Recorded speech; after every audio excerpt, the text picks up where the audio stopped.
Mes chers amis, bonjour. Nous sommes ici dans la forêt à côté de Marmagne.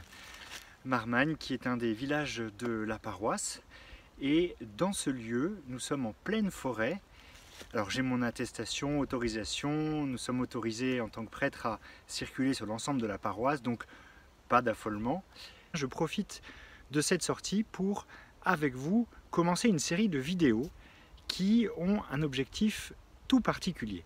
Vous savez que dans quelques mois, nous allons avoir la création d'une nouvelle paroisse. Cette nouvelle paroisse qui regroupe la paroisse de l'Épiphanie et de Saint-Joseph.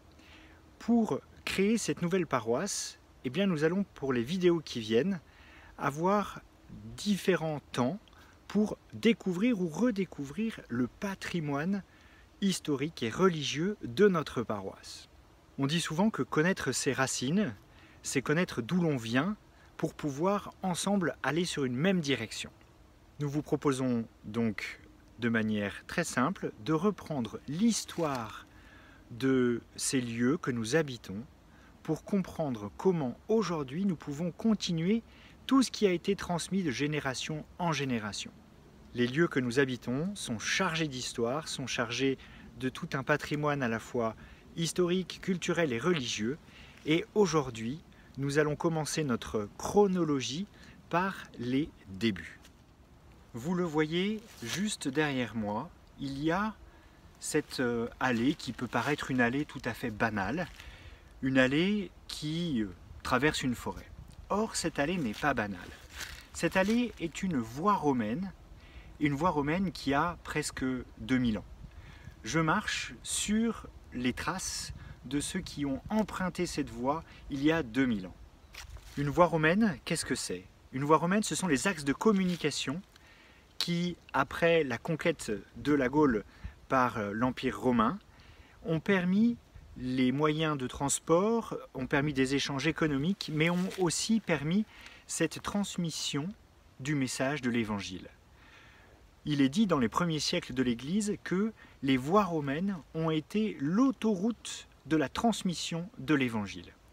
Donc nous pouvons imaginer que sur cette voie romaine, eh bien, les premiers chrétiens ont traversé la forêt de Planoise et se sont rendus à Autun, puisque cette voie romaine rejoint Mâcon jusqu'à Autun.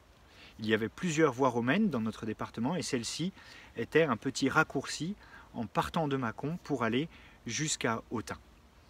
Notre paroisse a donc été traversée au IIe, IIIe siècle par des chrétiens qui remontaient depuis la vallée du Rhône, depuis Marseille, depuis Lyon, après les premières persécutions de Saint-Pothin en 177 avec Sainte Blandine.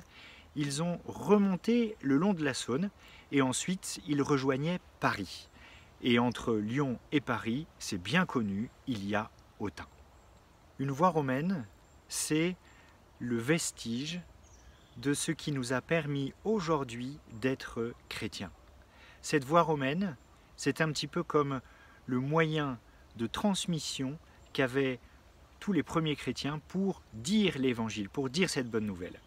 Alors malgré notre confinement, malgré les épreuves, malgré tous les temps qui sont un peu troublés, souvenons-nous de tous ceux qui ont bravé parfois le temps, les conditions, les épreuves pour pouvoir nous apporter cette bonne nouvelle. Cette voie romaine, elle est une voie romaine qui est notre héritage et c'est important aujourd'hui, c'est pour ça que je suis ici. Elle est très importante pour reprendre conscience que si nous sommes chrétiens, c'est parce qu'il y a des siècles, des chrétiens sont venus jusqu'à nous. Alors la question nous est posée encore aujourd'hui, quel est le moyen de communication? Quels sont les moyens que nous prenons pour nous aussi transmettre aux générations futures cette bonne nouvelle? Est-ce que nous la gardons pour nous? Est-ce que nous en faisons quelque chose de privé? Ou est-ce que nous essayons de la donner comme un cadeau au monde? C'est pour cela que même si nous sommes confinés, n'ayons pas peur d'utiliser les moyens qui sont en notre possession. Chacun pourra imaginer tout ce qu'il veut pour pouvoir transmettre ce cadeau, ce trésor de l'amour du Christ pour nous, lui qui a donné sa vie pour nous. Une voie romaine, c'est le début de cette annonce du Christ mort et ressuscité pour nous dans nos lieux de vie. Alors réjouissons-nous de ce petit vestige, tout petit, sobre, discret, il faut le trouver, je vous avoue que c'est pas facile, mais qui est le vestige de ce que nous sommes aujourd'hui. Nous pouvons nous appuyer aujourd'hui sur ce lieu qui a vu passer tant de chrétiens et qui est aujourd'hui encore ce signe, ce rappel que nous ne sortons pas de terre comme des champignons, même s'il y en a plusieurs autour, mais nous sommes issus de ceux qui ont transmis cette bonne nouvelle. Voilà pour cette belle voie romaine qui nous emmène des siècles auparavant, mais qui nous rappelle ce que nous sommes aujourd'hui. Toutes les petites vidéos que nous allons faire pendant ce temps de confinement sont des vidéos que nous allons essayer de vous transmettre pour se réapproprier ou redécouvrir tout simplement le trésor de ce qui nous a été transmis. Aujourd'hui c'est une voie romaine, demain on verra, ce sera la surprise. Plusieurs épisodes pour retrouver nos racines et pour nous réjouir de nos racines. C'est en s'appuyant sur nos racines que nous pouvons être plus forts aujourd'hui. Donc ne craignez pas, n'ayez pas peur, en avant, comme les premiers chrétiens qui utilisaient et qui prenaient cette voie romaine. Pour finir, quelques petites informations sur la vie de notre paroisse. Les choses se mettent en place petit à petit. Nous avons cette semaine lancé les petites familles. Il y a 7 petites familles qui se sont lancées cette semaine, des petits groupes de 3 à 7 personnes qui vont pouvoir être en lien les uns avec les autres et inventer de multiples manières de prendre soin les uns des autres, à la fois humainement et spirituellement. Bonne semaine, on se retrouve la semaine prochaine pour une autre découverte. Je vous en dis pas plus, mais c'est formidable. À la semaine prochaine et bonne semaine. Au revoir.